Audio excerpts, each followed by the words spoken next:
Assalamu aleykum dəyərli izləyicilər. Biz bugün nə hazırlayacağıq? Bel ətindən bastırma. Bu Azərbaycan danasıdır, yerli danamızdır, məhsulumuzdur. Bel əti götürülür, bax belə. Bıçaqla can əti çıxanlarını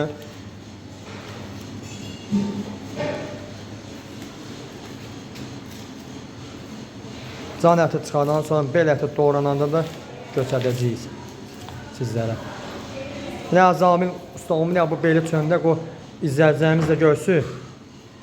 Bax bu dananın bel ətisidir.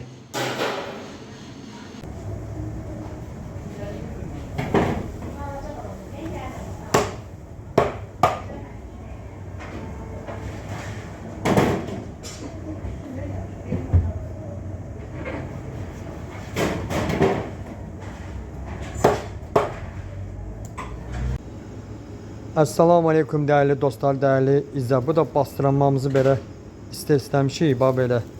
Haça bir gün qabaq eləyəndə daha keyfiyyətli o. Bu bel ətidir. Təmiz bel ətidir. Azərbaycan məhsuludur. Dananın belindəndir. Görürsünüz, maşallah olsun.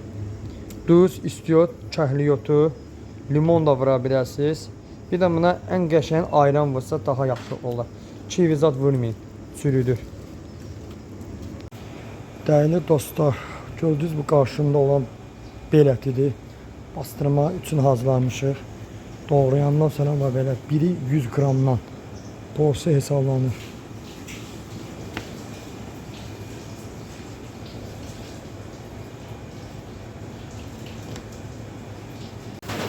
Dəyərli dostlar, dəyərli izləyicilər, o gördüyünüz kimi o bastırma var idi. Mən bastırdım doğrama. Bu həmin bastırmadır.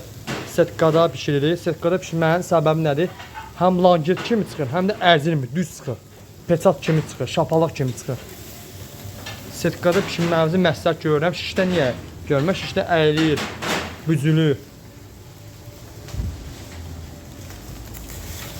Bu da həmin bastırmanın sonu. Pişəndən də sonra da sizə göstərəcəm. İnşallah. Bu da tikələr. Ləman ata bilərik ha, yoxsa balığı. Qabağına atmaq olmaz.